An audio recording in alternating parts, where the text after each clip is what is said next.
You got me. I'm a serial offender, as in swearing. You have been warned. Content is not suitable for all listeners.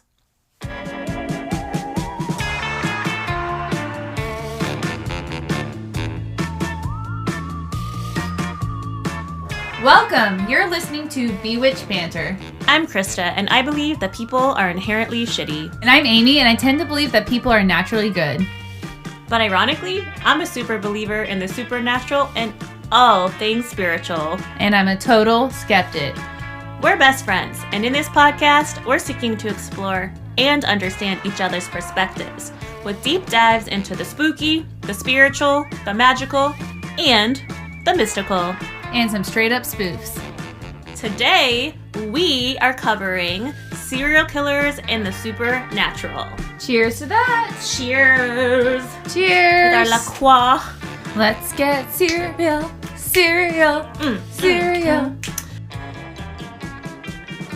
Yes, ma'am, let's do it. I am so excited for this one. So, serial killers, let's get serious about serial killers, because it actually is obviously quite a serious topic. But I remember partially, this is way back in the Wayback Machine of our friendship, when, A, you thought I was a fucking supermodel, and B, Corey was like, oh, well, my girlfriend, or now wife, I'm just gonna call you his wife. My wife loves true crime too. You guys should totally talk about that. And I was like, okay, cool.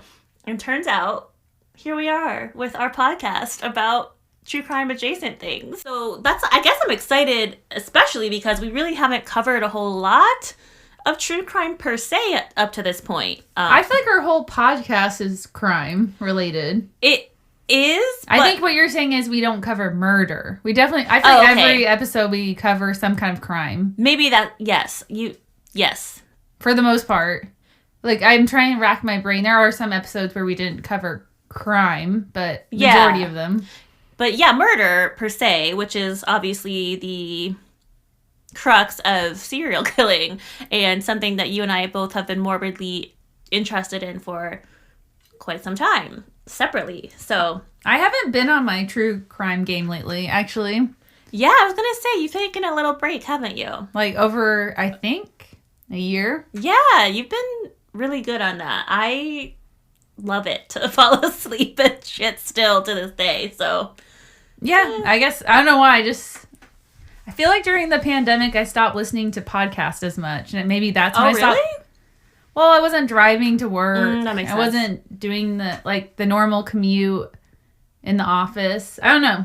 I guess I just haven't listened to podcasts as much. I hear that. All right. Well, I'm going to start off with a true crime series that I think... Mindhunter? Yeah, which obviously, if you've been living under a rock, then you don't know what this is, but... this is one thing that I know you have not only watched, but read. And I remember you having the book, and back when you were still on your true crime kick, you even told me you had to put it down because it was so morbid. Well, I stopped reading it because it was covering a case where he would follow, I don't remember, it was a serial killer who would follow girls who would go hiking. And I love to go hiking. Ed Gein, wasn't it? I think it was Ed Gein, I think. I don't remember. All I know is... Ed Kemper. All I know is that I was like, I love hiking and I'm not going to let this ruin it for me. So I just put the book down and stopped reading it. Yes, it was Ed Kemper, and he's certainly in the Mindhunter book and series. So, if you love Netflix, you've seen it. If you love true crime, you've seen it.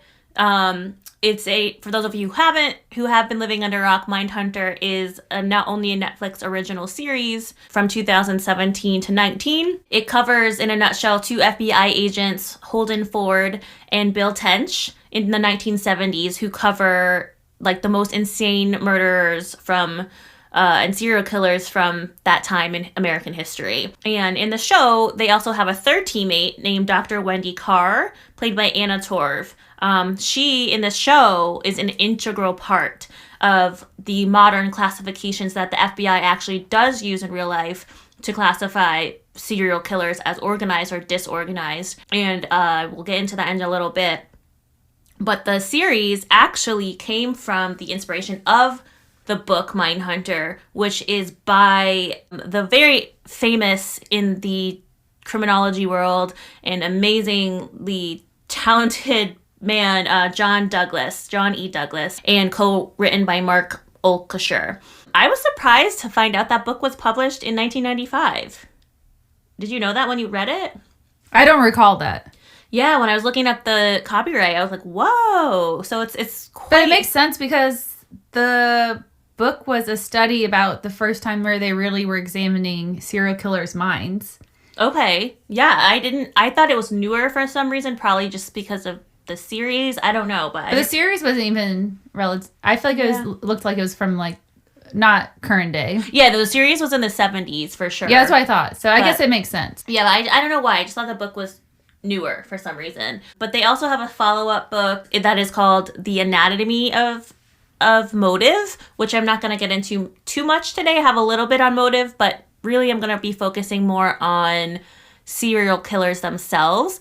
Our specific episode is Serial Killers and the Supernatural, which both of our stories will focus on Thursday. But this history really, serial killers are so broad that the supernatural isn't like necessarily like a whole sect of it, because there's just so many, I don't know, what do you call it?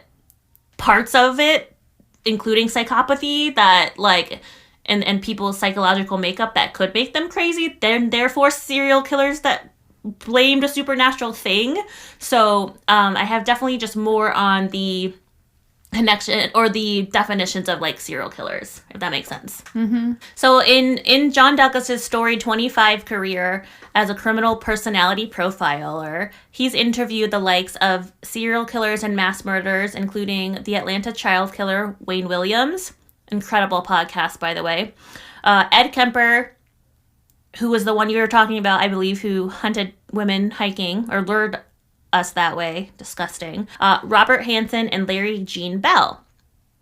So is this going to be a Mindhunter special? No, it won't be, but it will focus a lot on his work because he's incredibly at the crux of how we see modern day serial killers, at least in the United States. Okay. Today. Makes sense. He has other colleagues that certainly worked on that I'll mention, but he's like the, I don't know, godfather, if you will.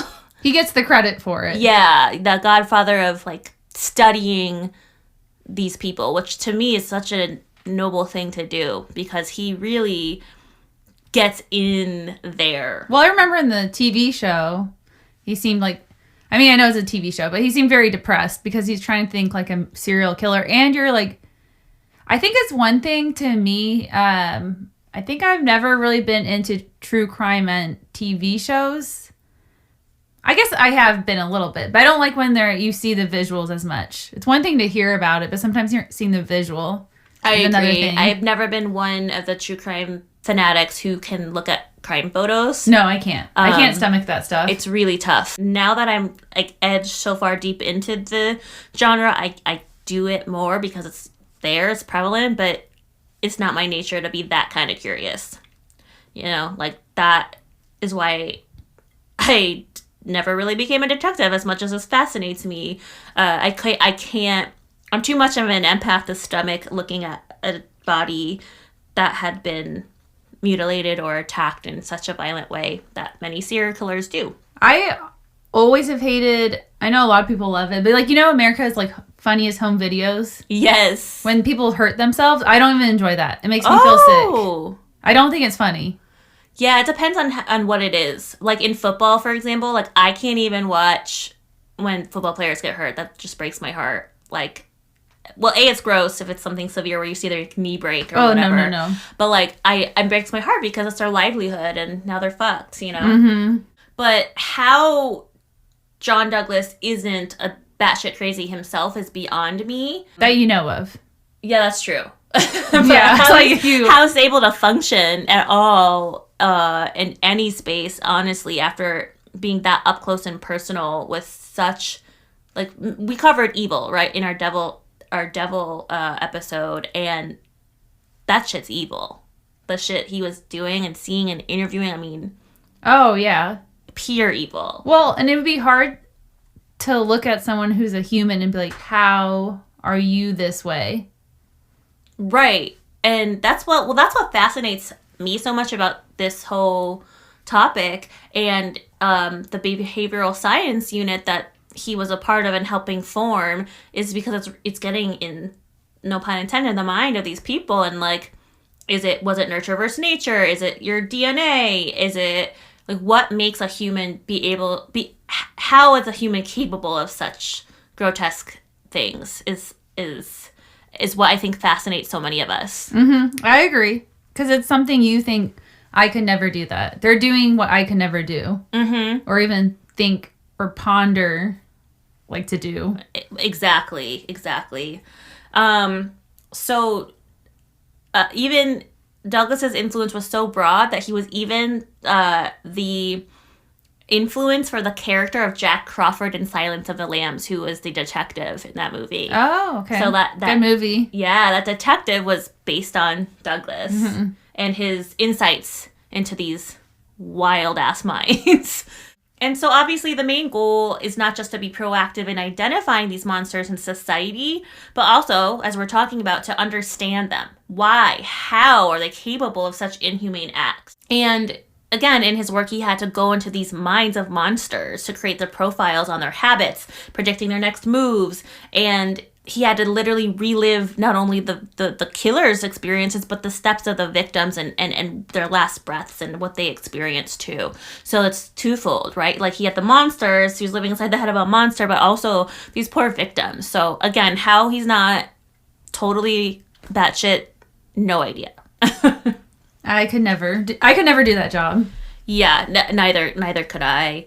And so before I go back to the classifications, that Mindhunter has a whole scene in that. I don't know if you remember that, where like Wendy Carr is like doing the board of like creating this organized versus unorganized. I mean, it sounds like every cliche movie, to be honest. Yeah, or TV it does. Show. It does. So obviously you never watched Dexter, did you? Not the new one. The old one, yeah. Oh, I just finished the new one. It's so good. It got better? Because didn't you say it sucked at first? Well, at first, I think they had to build this storyline. So I understand. They had to develop the characters. And it was, at first, very predictable. And of course, there's a podcaster in it. Oh, yeah. I saw that one part with you guys. And her name is Mary Fuck Kill. No way. Yeah, the podcast name, Mary Fuck Kill. Oh, the podcast name. I thought you said her name. Like maybe her first name was Mary, and then like like a funny last name. But it reminds me of the game, like Mary Fuck Kill. Yes, yeah. Exactly. Anyway, so it's good. You should watch it. All right. And they actually ended the show. Well, I shouldn't. I'm gonna stop talking. Yeah, don't tell me. Don't tell me. Actually, we should bleep that part out for people watching it. No, I thought earmuffs. But I heard they're gonna do a spin-off with the son. Okay, well.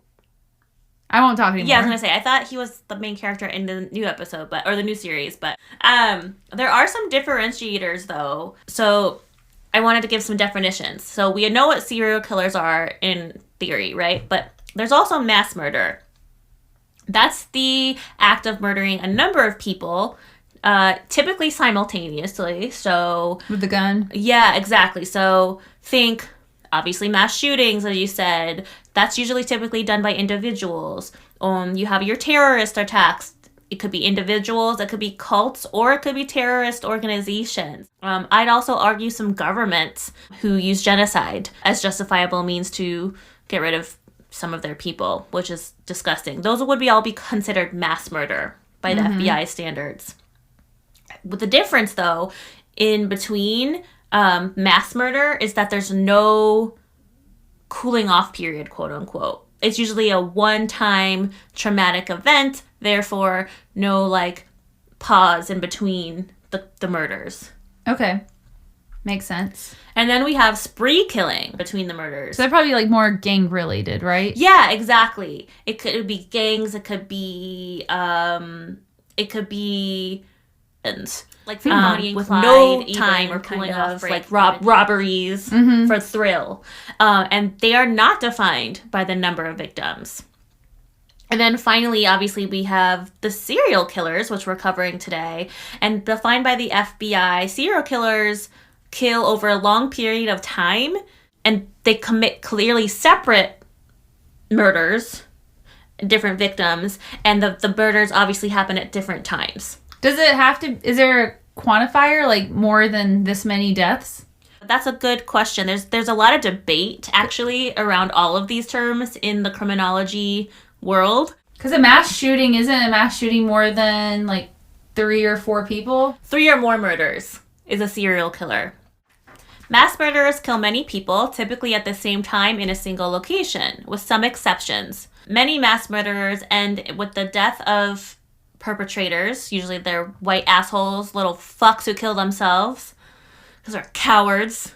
Or terrorists, equally cowardly, who blow themselves up.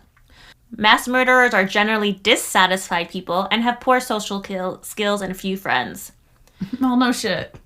They're not generally clinically psychotic. Rather than being a psychopath like most serial killers, mass murderers tend to be paranoid individuals with acute behavioral or social disorders. So it doesn't have a number?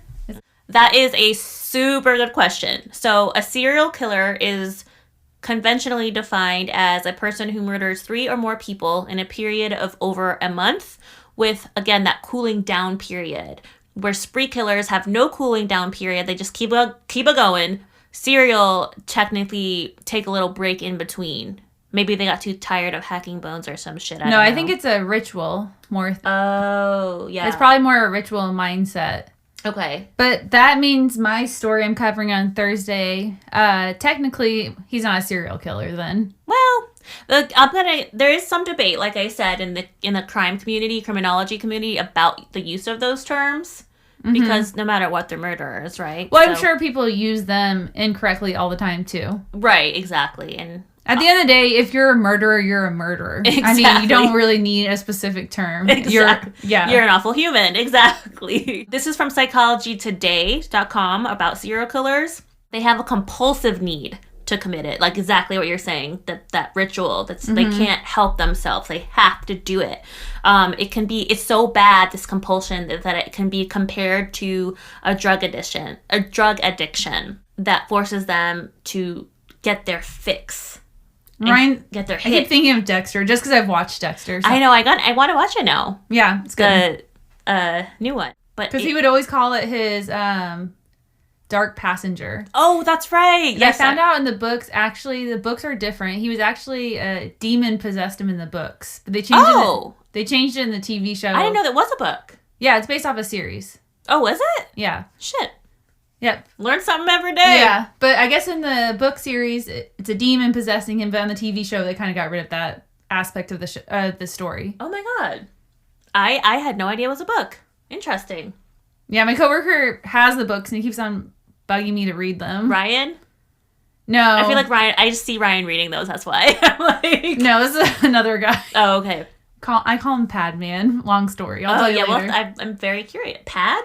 Pad Man. I'll tell you another day. Like pad thai? No. Okay. Pad Man, like a pad you bleed in. Oh, ew. I'll tell you another day. Oh, no, now we have to know. No, another day. Does he use pads for his male period? No, another day. All right. Okay, so there's also, you probably heard of this, knowing your true crime fandom as me, but the triad. Do you remember what that is? Or have you heard of it in your true crime listening? Well, my attention span's not great, so I probably heard it, but I don't remember it. Well, typically, serial killers used to be associated with 3 things. Animal abuse, bedwetting, and fire setting. Oh, okay. I've heard that. This triad became known as the MacDonald Triad, as it was written or proposed by J.M. MacDonald in 1963. He published a very controversial review of those 3 things, linking childhood experiences to criminal violence in adulthood. However, more recently in 2018, criminologists and experts suggested that the triad actually doesn't really fit modern day any longer from a psychological standpoint. Interesting. The triad is more just an indicator that you had a shitty or dysfunctional home environment as a kid. Okay. So just because you bedwet, set fires, or, hurt animals, fuck you for that anyway. But if you do any one of those things as a child, it doesn't necessarily mean you're going to become a serial killer or that you are one at a young age. Well, I'm sure there's several children who have done that and they didn't end up being serial killers that they know of. Exactly. And so while those three things are important, there are actually things that the FBI uses, as I said, to categorize your serial killers. And it came largely through the work of John Douglas and Robert Ressler's work of these in-depth interviews with America's most notorious monsters. That was depicted on the show, as we've discussed. Something that was accurate and actually true from the show was that they developed this schema, if you will, at its behavioral science unit in Quantico, Virginia in the 1970s. That part's true. How they came up with it obviously was Hollywoodized in the show. What do you mean schema? Criteria. Okay. So I'll get into that. I made us a little chart. Oh, fancy. Actually, the unit, the behavioral science unit, was also pioneered by Roy Hazelwood, who was an FBI pioneer in criminal profiling. And he's the one, Roy Hazelwood, who came up with the organized or disorganized chart that I'm going to go over here.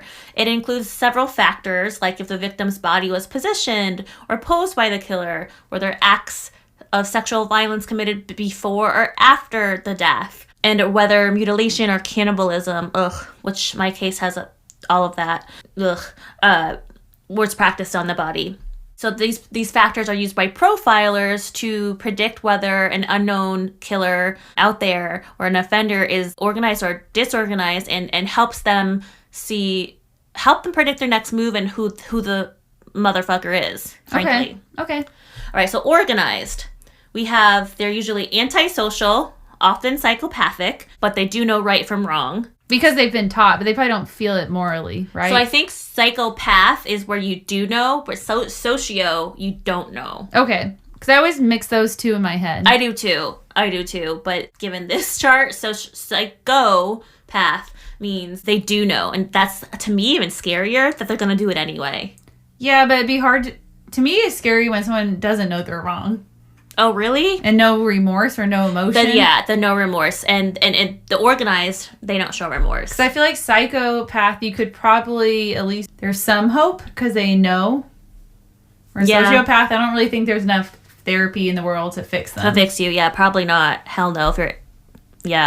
So on contrast, disorganized, usually their murders are often not planned, they're sloppy, they typically leave evidence behind, like fingerprints or blood. Sorry, I'm a little confused. What do you mean by organized? What are we comparing? I know organized or disorganized serial killers, and this is how the FBI classifies serial killers. Oh, okay. So I didn't realize they got two classifications. Mm-hmm. Okay, I'm following now. I didn't understand that. Yep, sorry. So this part, again, was actually a real-life thing that happened in Quantico, Virginia. And again, the show Mindhunter portrays them coming up with this in a very Hollywoodized version. But it did ultimately lead to this in real life. Okay, so there's two categories. I get it. Okay, yeah. That makes sense. Exactly. All right, so we're going back to organized side. They are usually above average intelligence. They are usually attractive or married, living with a partner.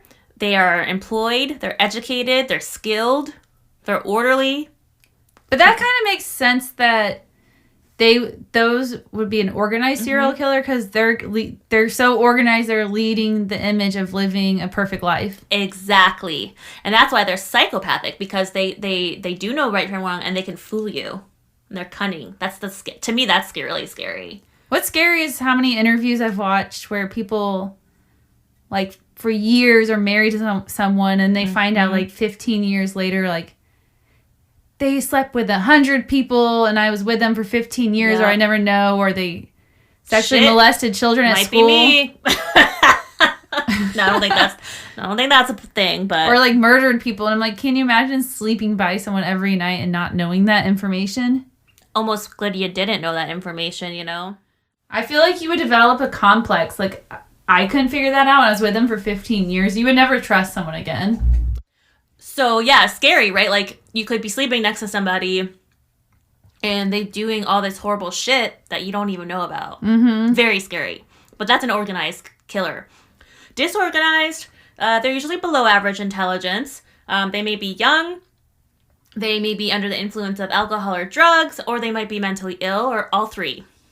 Back to organized, they exhibit social graces. They may be very charming. like Dexter. And they often talk and seduce to their victims into the situation of getting captured or trapped. There's often 3 separate crime scenes: where the victim was approached by the killer, where the victim was killed, and then where the body was found or disposed of. So that totally reminds me of a Vice that I've watched on, of course, the Oprah show growing up. Here we go, our daily Oprah corner. But it's good. It's good advice, and everyone, if you haven't heard this, you should listen to it. She said from all the interviews, and I don't know if it was just her advice or where they got it from, but they said never allow whoever comes and says they're going to take you to a different location, never allow them to take you to that second location because you're not going to live. Holy shit, I just got spine chills. Even if they have a gun to your head and they say, if you scream, I'm going to murder, they say scream. Because if you go to that second location, they're never going to find you.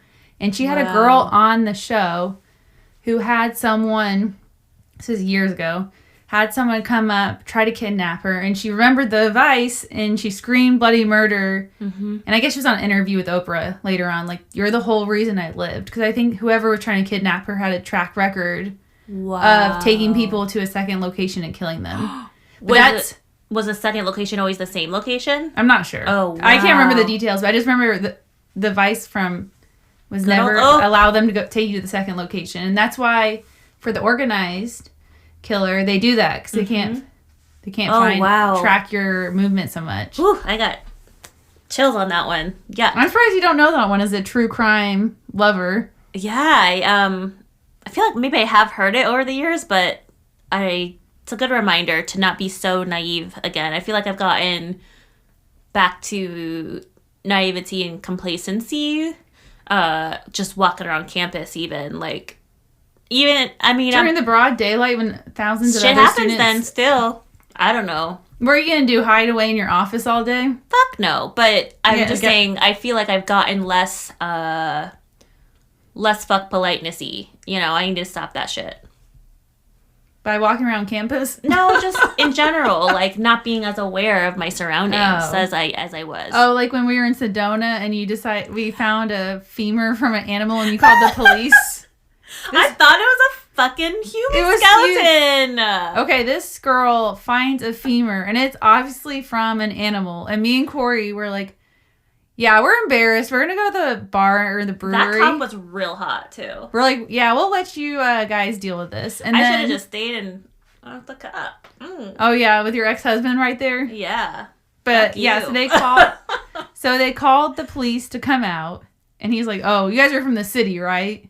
Oh, yeah, that's right. That's the first thing he said. And then he looked at it. He was like, yeah, that's an animal. And I was like, yeah, that person, if that was someone's leg, they would have to be a giant. It was pretty fucking huge. It weighed like 20 pounds. Oh, God. Well, I was being cautious. I put it on the grill and everyone got mad at me. Bad juju. They're like, I can't believe you put the bone on the grill, Amy. I was like, what was I supposed to do with it? Leave it in the yard for the... Didn't Rocky have it? Isn't that how we found it? Like, Rocky comes out. Yeah, like we were in the hot tub and Rocky, her my dog Rocky, one of my babies.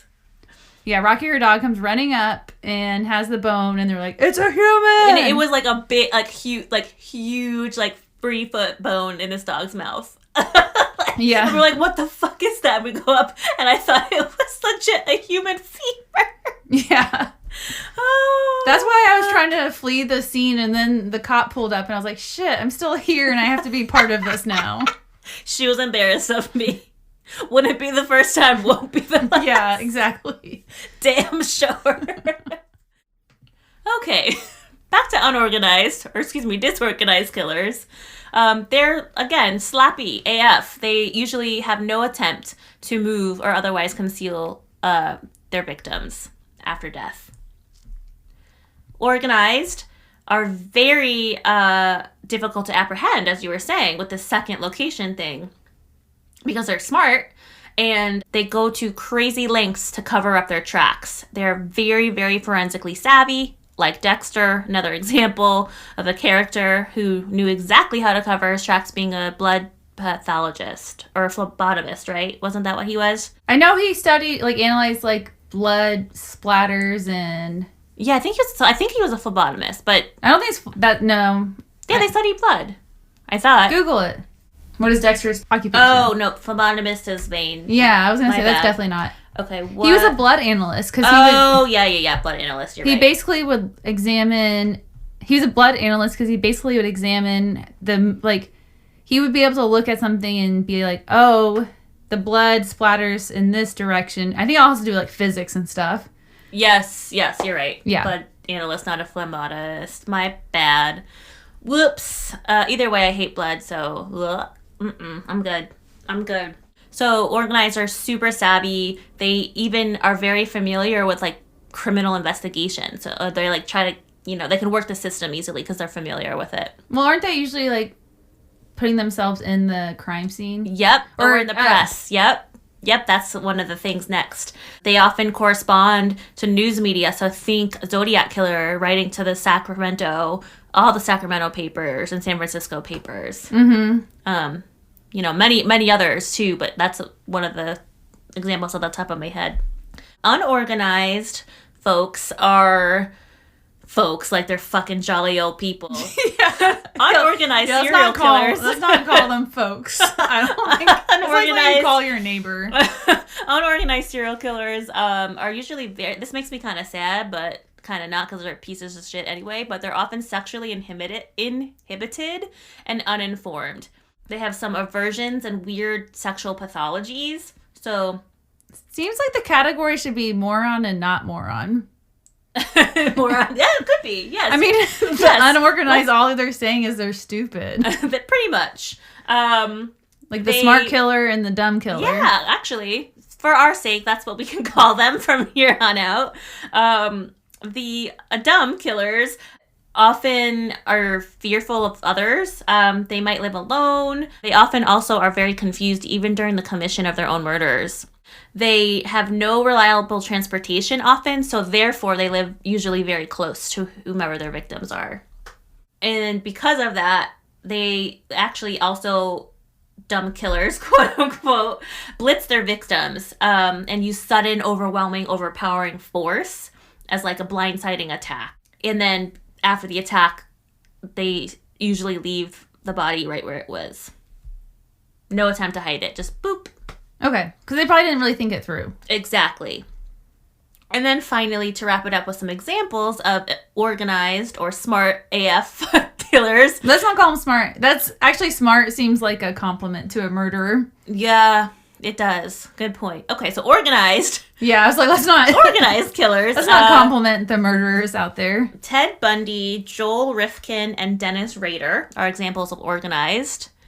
Examples of unorganized are Jack the Ripper, and P.S. I'm listening to an incredible podcast right now called Bad Women, The Ripper Retold, about Jack the Ripper, and it actually focuses more on the women themselves and the victims versus the murderer himself. Like humanizing the story, because I think that part gets lost a lot in true crime. It really does. And I think a lot of us are guilty of forgetting that humans and someone's like sister, mother, and is involved. Yep. And I'm definitely guilty of that. And I think we owe it to ourselves and listeners and everywhere to do a better job of that. And even as consumers, too, to be asking those questions and thinking about family members and loved ones and friends and sisters and brothers and daughters. You know what I mean? Like you said, they're people. They're human beings that this horrific shit happens to. And it does get lost.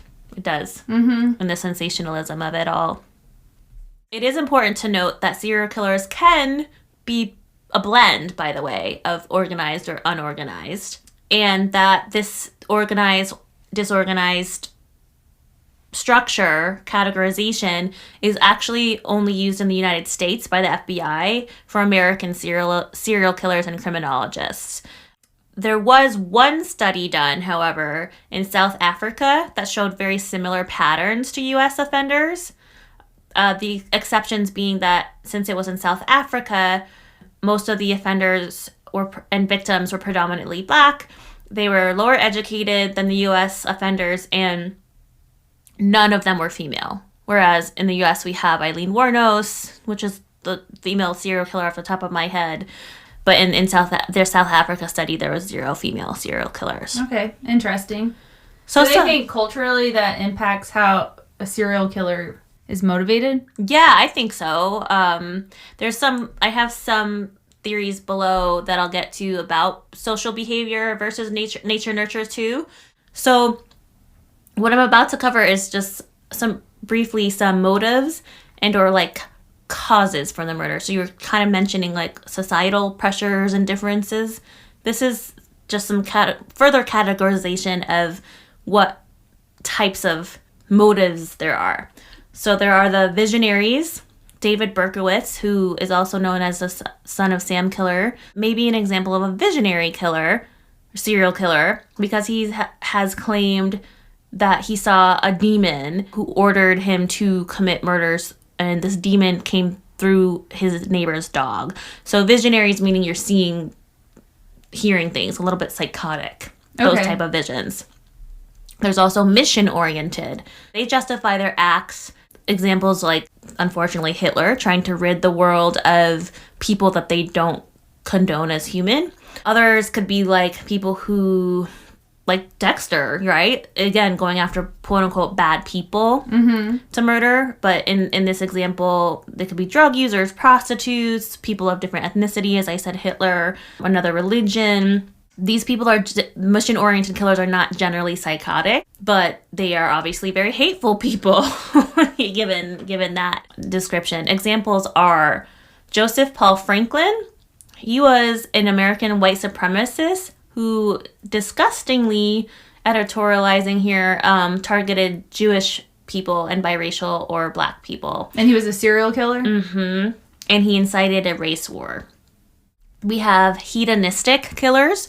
They're out there for the thrills and the lust. So, like, they want that quick fix, that quick hit again. Okay. So they're, like, seeking a rush. Mm-hmm. Get like, again, the drug. Like, give me that hit. Mm-hmm. Keith Bianchi, who was one of the Hillside Stranglers, is an example of that. And then Jeffrey Dahmer was hedonistic as well. There's power and control. That's Ted Bundy, an example. And then there are others who claim the media made them do it because they see or hear or experience some violence portrayed in media that it, quote-unquote, influenced them to act that way. Okay. Ted Bundy is another example of that. John Wayne Gacy, Ed Kemper, and Jack the Ripper are all examples of serial killers who have cited, the media made me do it. Believe me, the media. Well, it's kind of like I discussed this in my story a little bit, but the Columbine shooting. That whole discussion was like, did video games cause them to cause a mass shooting? Yeah, I'm curious about that to see what you uncovered because... well, I don't cover it. You don't? I just mentioned it. Yeah. Because there's a similar situation in my story. Okay. Yeah, I'm very, very curious if it does impact our youth because... I mean, everything has an impact, but can we solely point our fingers that way? I say no. Right. I feel like that's not taking ownership for your actions. Right. There's a whole lot of that to discuss. It's so hard, and I've got 2 theories coming up that I'll explain that kind of touch on those nature nurture. So what I'm curious about, this is kind of going back to what you were saying earlier, like we only have, what we're discussing today is the United States profiling system. Mm-hmm. I'd be curious to look at and learn about how it compares to other countries. Yeah, the profiling systems, I am too. I would be curious, how does it compare to a Western European country, to an Eastern European country? Is it even established in all these countries? It would just be I think that'd be an interesting conversation to have. Yeah, let's compare in the future for another ep, because I'm curious too how other parts of the world see this, because obviously certainly serial killers have been around the world for centuries. More than that, millennia, probably, right? Since the beginning of humankind. But the one I went with, which is obviously what we're most familiar with, U.S. But yeah. Okay. Yeah, because I feel like I don't know those. So I think that's why I feel like it'd be really intriguing. Yeah, I'm totally down for that. Mm-hmm. there's some other factors, obviously, like development. Like, let's say a lot of the times we, hear in true crime, they fell and hit their head when they were young and it fucked them up somehow psychologically and developmentally. And then there's chromosomal makeup. This has been attempted to be studied, actually, by scientists. If there was a theory where they thought that if your Y chromosome was a little extra long, that maybe that would be an indicator of chromosomal, like, causation of why you're a serial killer. Unfortunately, there's actually been no consistent research to prove this or back it up. But it has been studied. But they haven't been able to find a scientific correlation on that yet. Okay, interesting. There's also fantasy, medical practitioners, and military folks. So those are slightly, different overarching broad categories of people that can tend to become serial killers. Obviously medical practitioners, nurses, we hear about that all the time. Dr. Death, and military, they're trained to kill. Right? So perhaps they have PTSD and then go on a spree, as we covered. And then getting close here to the end, but there's two theories that I wanted to just discuss really quickly.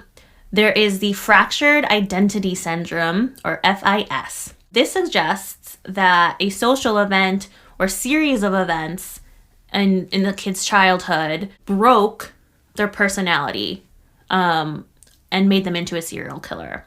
The term fracture is defined as a small breakage of that personality, which is often not visible to the outside world. So it's only felt by the killer when they're a child. They kind of almost like disassociation. So they're like... Do they have any examples of that? That seems like a pretty abstract idea. Yeah, I don't have one right here, but my story actually could be categorized as that on Thursday, which I'll get into. Okay. Because he had some pretty horrific shit that happened when he was a child. Okay. So, and that's Albert Fish, by the way. Not to give it away, but if you're interested, that's who I'll be covering Thursday. And then secondarily, there's also the social process theory. This is something that they say happens when offenders kind of give into peer pressure.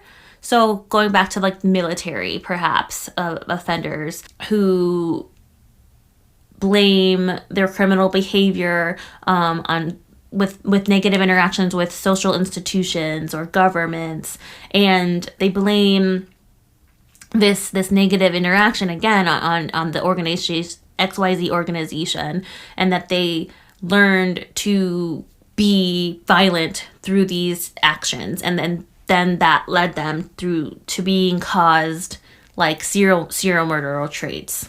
Usually, again, a child that's used as a scapegoat would be deprived and feel less guilty when they do commit violent acts. So those are serial killers that often commit, in this theory, in the social process theory, those killers commit animal torture, usually. So yeah, you have you break as a child, and then you have blaming it on society, basically. Are two theories. Okay. I was when you were saying the second one, I was like, am I following this? Yeah, that was a little scientific, but yeah, so essentially you're blaming other people on why you're... Okay, so it's external factors are causing you to have these motives to kill people. Exactly. Okay. Yep. And then as far as those who blame the supernatural, as we're covering this week, there's very many of those who claim God, to demons, even to witchcraft and werewolves, Those could be Albert Fish, Peter Stump, and I put Sean Sellers because I believe you are covering him. Yes, I am. And I don't know his story, so... I never stumbled upon it before either, so I thought it'd be an interesting one to do that's not so covered, I hope. I'm sure lots of people have covered him, but... Yeah. That was a little different, at least for our world. Absolutely. And then, of course, we have the Son of Sam. Again, David Berkowitz claimed that the devil demon and his neighbor's dog told him to do it.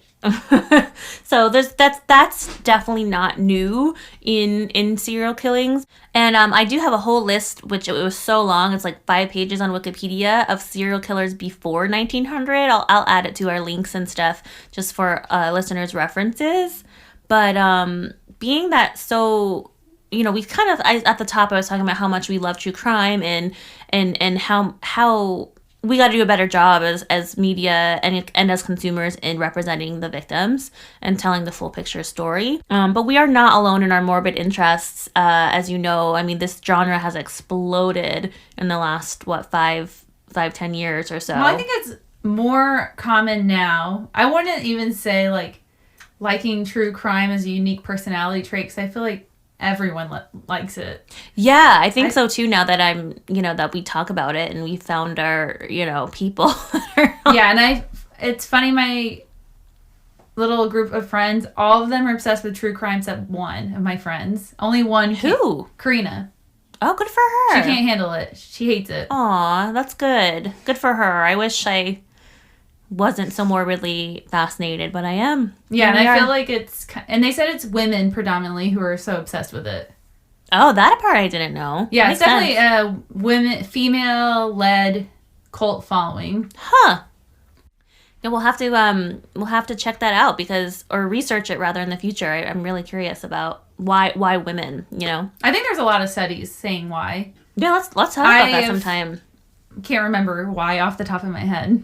Yeah, I mean, out the top, probably I'm thinking, like, because we want to protect ourselves, and... I don't really think that was it. No? Huh. You could look at...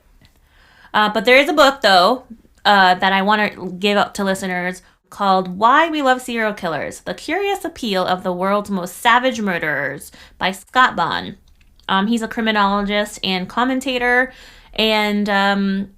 we're not alone is my point in this very dark world, and because what we discuss in our show always is dark, but this serial killer... last week I was very positive. You know what we were. Last week was a fun one and funny.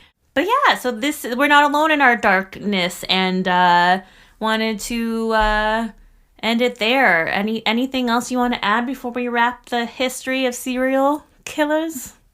Not really. This isn't really an episode you can joke much about. No, it isn't. It really, I mean, it just, I don't know. Murder is just like, yeah, it's just wild. I think it's one thing to listen to it, and then it's one thing to discuss it and talk about it. It really is. I'm like questioning, like, should I even listen to anything tonight? Which is usually my nightly ritual. But your nightly ritual, you need to get rid of that. I do. What a horrible way to end the day every day. I love it. Oh, no. Maybe you should take like a every other night. That just doesn't seem very healthy. You're probably right. Like, what about something uplifting or like nice, like going to bed and reading a nice novel or something? That's a really good idea, friend. Maybe let's broaden your horizon. Maybe that's what you get out of this podcast. Oh, I think I love that idea. Challenge accepted. Okay. Challenge accepted, every other my night, friend. I would maybe like, hey, this is a list of books I've wanted to read, or I do have a big ass let me list. watch a funny video, something that's going to make me a little more light in the world. Come on, I think times are dark enough as it is to listen to murder every single night. That's a little... God. I think maybe what I've learned tonight is that you got a problem. That's the one thing I learned. Oh, great. Oh, man. Well... we hope you guys enjoyed that, and don't Amy diagnosed Krista. That's a wrap for today. Don't listen to true crime like I do every night. Peace, Bewitches. Peace, Bewitches.